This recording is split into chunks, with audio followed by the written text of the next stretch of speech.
हमारी संस्कृति, हमारे संस्कार सदा रहे हमारे साथ। भारत की पुरातन गाथाएं और महान संतों की वाणी। सब्सक्राइब करें तिलक कथाएं।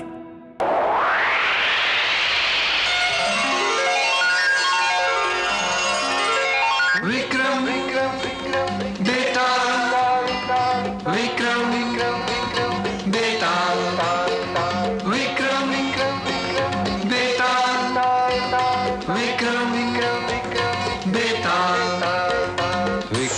और बेटा, विक्रम और बेटा, विक्रम और बेटा, विक्रम और बेटा।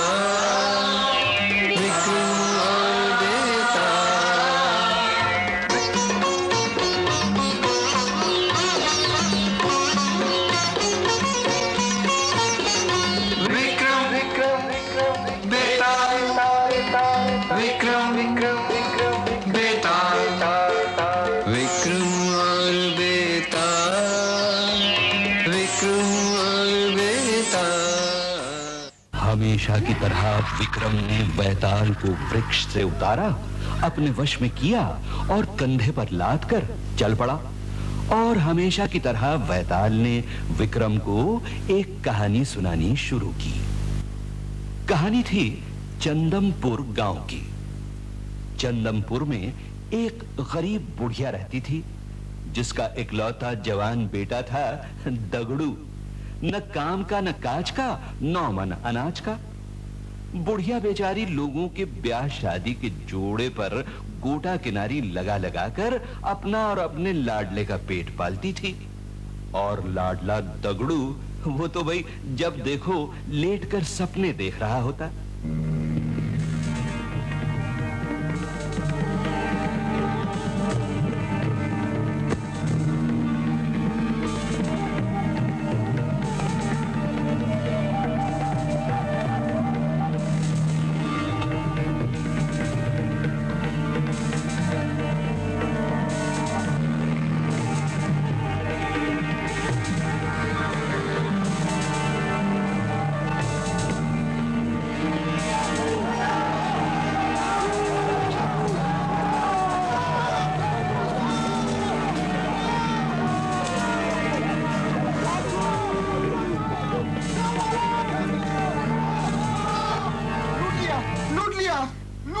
लूट लिया। अरे किसने लूट लिया? किसको लूट लिया? एक दूल्हा दुल्हन को डाकुओं ने लूट लिया।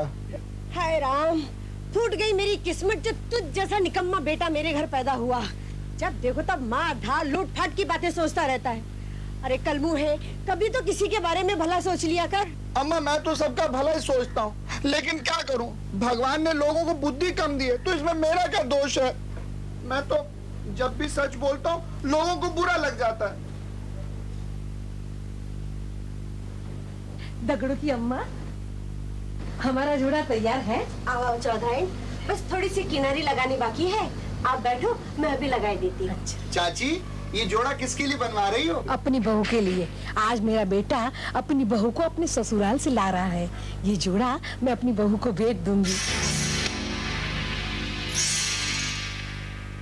चाची, तेरा बेटा घोड़े पे सवार होके आ रहा है? हाँ। और रास्ते में जंगल पड़ता है? सो तो पड़ता है। तो चाची, इस जोड़े को भूल जा और जल्दी से किसी वैद्य को बुला के ला मलहम पट्टी करने के लिए। क्यों? क्योंकि जंगल में तेरे बहू और बेटे को डाकू लूट लेंगे। उनके गहने, जेवर, कपड़े सब ले जाएंगे और उनकी इतनी मरम्मत करेंगे, इतनी मरम्मत करेंगे कि उनकी हड्डी पसली एक हो जाएगी। हाँ, अरे दगड़ू दगड़ू कहने से कोई फायदा नहीं अम्मा, मेरा सपना कभी झूठा नहीं होता। हाँ काली जुबान वाले, अगर मेरे बेटे बहू को कुछ हुआ तो मैं भरे बाजार में तुझे जूते मार मार कर तेरा सर गंजा कर दूंगी। नहीं नहीं ठकुराइन, ये तो भी बच्चा है। छी, कैसी गंदी जुबान दी है भगवान ने। कभी किसी का भला नहीं सोचता, जब देखो सबकी बर्बादी की भविष्यवाणी करता रहता है। हाँ, जोड़ा तैयार करके भेज देना, समझी? देखा अम्मा, सच कितना कड़वा लगता है।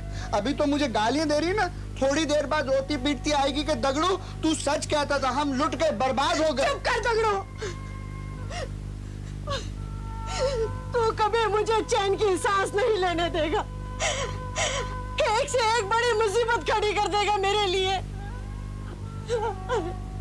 इससे तो अच्छा था कि तू पैदा ही ना हुआ होता, पैदा ही ना हुआ होता। अम्मा, अम्मा।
जुबान वाले, मैं तेरा भी वैसा ही हाल करूंगी जैसा मेरे बेटे बहू का किया था। ये जरूर किसी चोर डाकू से मिला हुआ है, वरना उसे कैसे पता था कि मेरे बेटे बहू को डाकू लूट लेंगे। मारो मारो इसको।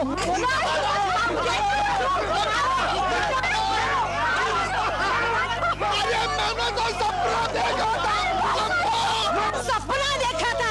अरे मैं तेरी ऐसी मरम्मत करूंगी, ऐसी मरम्मत करूंगी कि तुझे तो क्या, तेरे सारे खानदान को कोई सपना नहीं आएगा। मारो, अरे पीटो उसको, छोड़ो उसको, इधर से। वाह चौधरी साहब, अति सुंदर घर बनाया है, बधाई हो आपको। दया है आप जैसे महानुभावों की।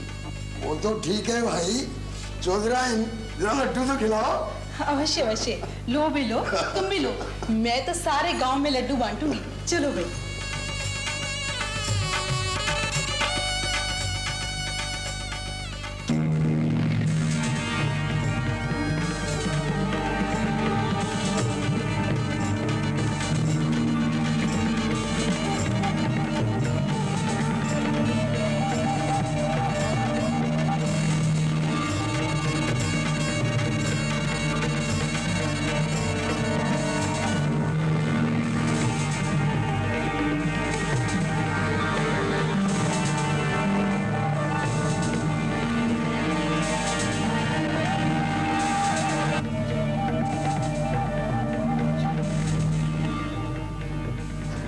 जल गया, जल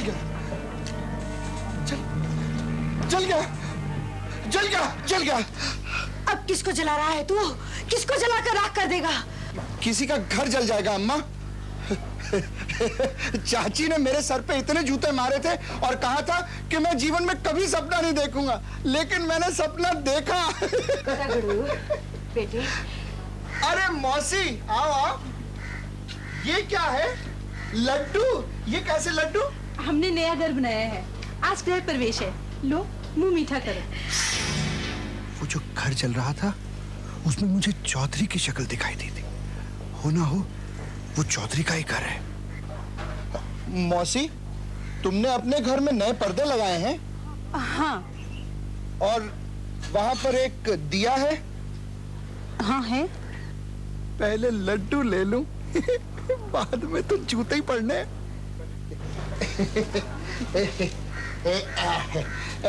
मौसी, तू बधाइयां मत ले, थोड़ी देर में तेरा घर जल जाएगा। दगड़ू। अम्मा, दगड़ू दगड़ू करने से कोई फायदा नहीं। मौसी, तेरा सब कुछ जल के सवा हो जाएगा। आग लगे तेरी जुबान को। अरे तेरी शक्ल गंदी है तो बात तो अच्छी कर लिया कर। मौसी, मेरा सपना कभी झूठा नहीं होता। हाँ चल चौधरी चल, मैं पहले कहती थी इनके घर में आना गुनाह है, इनको लड्डू मत दे। चल, इनको लड्डू मत दे। अरे मत दो तो हमें लड्डू ना देने से तुम्हारा घर जलने से बच नहीं जाएगा। हाँ अम्मा, मेरा सपना कभी झूठा नहीं होता ना? नहीं होता।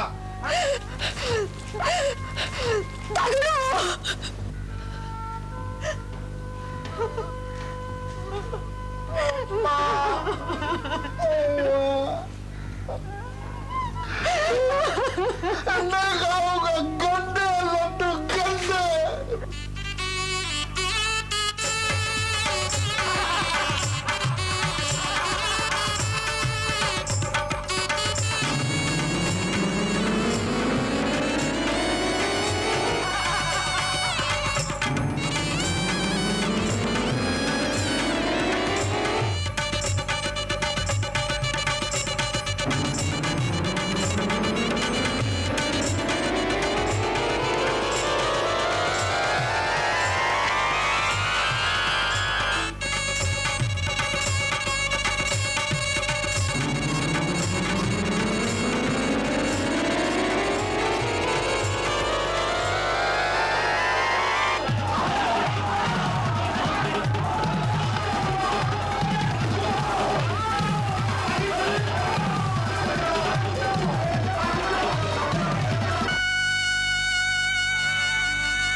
मत रो अम्मा, सच बोलने पर तो दुनिया वालों ने बड़े बड़े महापुरुषों का जुलूस निकाल दिया।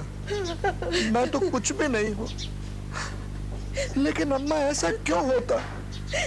मैंने तो सच बोला है, मुझे तो इनाम मिलना चाहिए, लेकिन मिला क्या? गंदे अंडे, टमाटर। तूने जब भी भविष्यवाणी की है,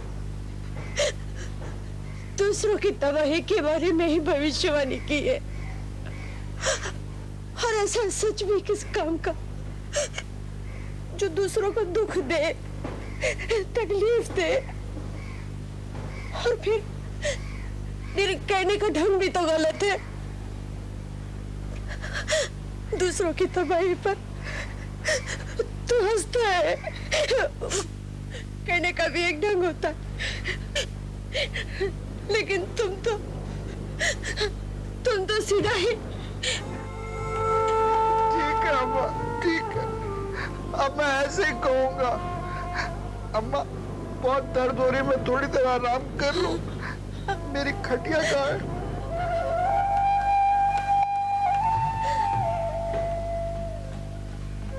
अम्मा तूने तो मेरी खटिया खड़ी कर दी, अब मैं सपने कहाँ देखूंगा? सपने अब घनघोर जंगल में जाकर लेना, क्योंकि गांव वालों ने तुम्हें गांव से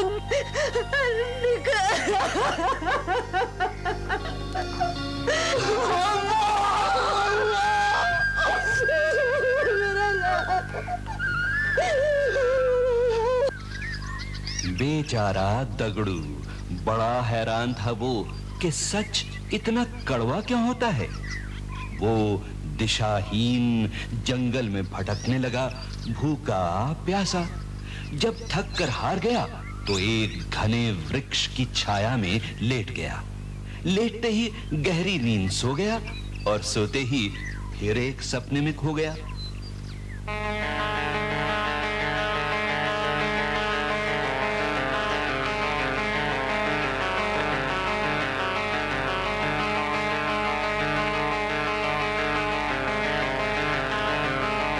सच्चे पुरुष उठ उठ जाग जा, देख तो तुम्हारे पास कौन आया है। अरे महाराज, आप महाराज हैं, आपके चरण कहाँ हैं? मुझे पता था आप जरूर आएंगे महाराज। अरे ये क्या कर रहे हो? महाराज मैं नहीं, मैं तो उनका सेवक हूँ। महाराज जी तो वो हैं। महाराज महाराज महाराज आप आ गए। मैंने अभी अभी सपने में देखा था कि आप मुझे अपनी शरण में लेने आ रहे हैं महाराज। मेरा सपना कभी झूठा नहीं होता महाराज। कौन हो तुम? दुनिया का सताया हुआ पुरुष दगड़ू। अब तो आप ही का आसरा है महाराज। क्या कर सकते हो तुम? सपने देख सकता हूँ। नहीं नहीं नहीं, क्या नहीं कर सकता महाराज। आप जो आज्ञा देंगे उसे अपना धर्म, अपना कर्तव्य समझ के निभाऊंगा महाराज।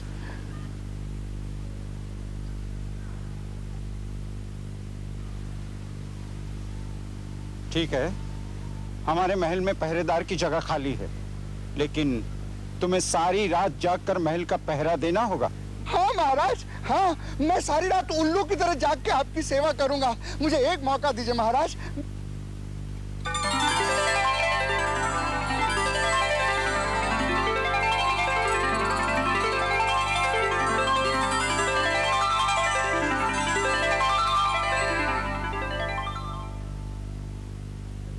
जागते रहो,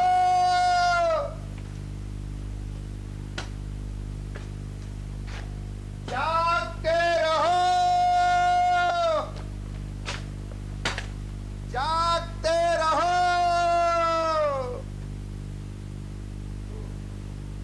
ये नया पहरेदार अपनी जिम्मेदारी प्रति सजग लगता है। अगर इसी ईमानदारी से काम करता रहा तो अगले मास हम उसका वेतन बढ़ा देंगे। हाँ रानी, कल सूर्योदय से पहले हमें जगा देना। एक जरूरी काम से हमें सोनपुर जाना है। जा क्या महाराज? जागते रहो। अरे दिए गुल हो गए, मतलब महाराज सो गए। अगर महाराज सो गए तो प्रजा भी सो जानी चाहिए। जागते रहो।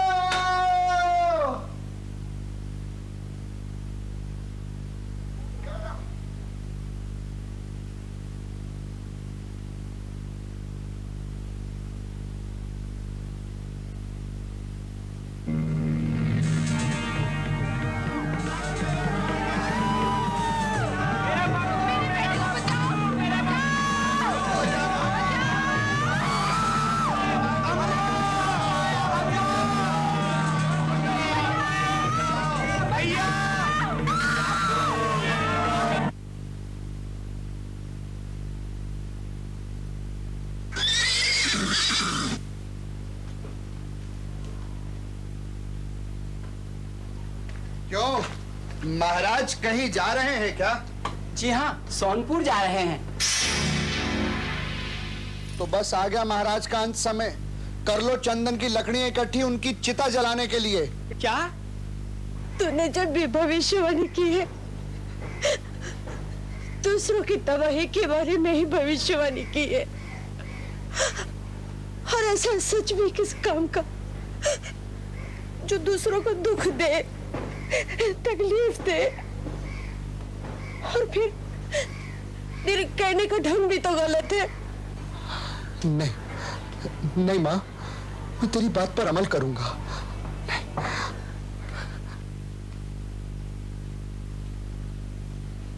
महाराज की जय हो। महाराज, गुस्ताखी की क्षमा चाहता हूं।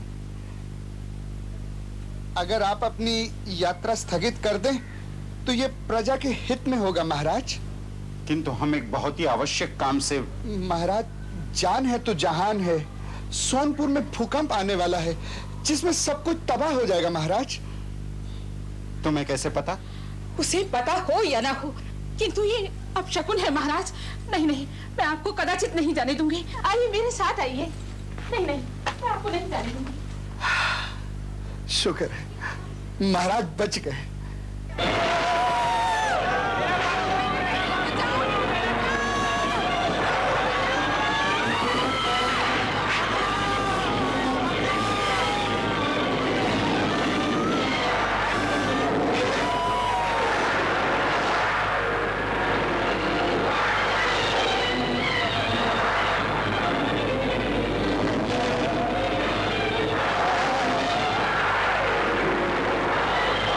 एक बहुत बुरी सूचना है महाराज। सोनपुर में भारी भूकंप आया है। सारा नगर भूमिग्रस्त हो गया। और सारे नगरवासी मर गए। शुक्र है कि हम वहां नहीं गए, बच गए। अगर आप अपनी यात्रा स्थगित कर दें तो ये प्रजा के हित में होगा महाराज। जान है तो जहान है। सोनपुर में भूकंप आने वाला है जिसमें सब कुछ तबाह हो जाएगा महाराज। दगड़ू को हमारे सामने दरबार में उपस्थित किया जाए। जो आज्ञा महाराज। महाराज की जय हो। महाराज ने दगड़ू को बुलाया, दगड़ू हाजिर। दगड़ू, तुम्हारी बात सच निकली। सोनपुर में भूकंप आया है और वहां की तमाम जनता मारी गई है। महाराज, मैंने आपसे कहा था ना कि वहां मत जाइएगा। हाँ, लेकिन तुम्हें इस बात का पता कैसे चला? महाराज, मैंने सपना देखा था और महाराज मेरा सपना कभी झूठा नहीं होता। हाँ दगड़ू, ये लो तुम्हारा इनाम। महाराज की जय हो। और अब इसी समय हम तुम्हें नौकरी से निकाल देते हैं। ले जाओ इसे। इतनी कहानी सुनाकर वैताल रुक गया और हंसकर विक्रम से पूछा, बता विक्रम, राजा ने दगड़ू को क्यों इनाम दिया और उसे नौकरी से क्यों निकाल दिया? जल्दी बता, वरना मैं तेरे सर के टुकड़े टुकड़े कर दूंगा। हाँ। सुन बेटा, राजा ने उसे हीरों का हार इसलिए इनाम में दिया क्योंकि उसने अपने सपने के अनुसार यह बताकर कि सोनपुर में भूकंप आने वाला है, राजा की जान बचाई।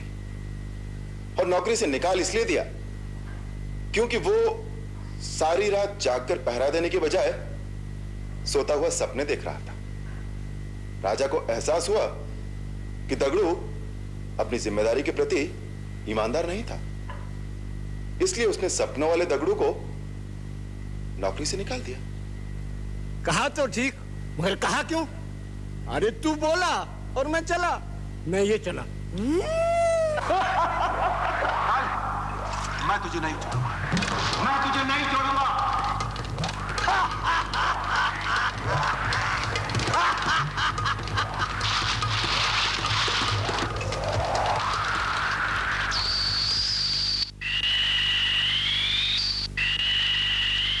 विक्रम बेताल, विक्रम बेताल, विक्रम बेताल, विक्रम बेताल, विक्रम और बेताल, विक्रम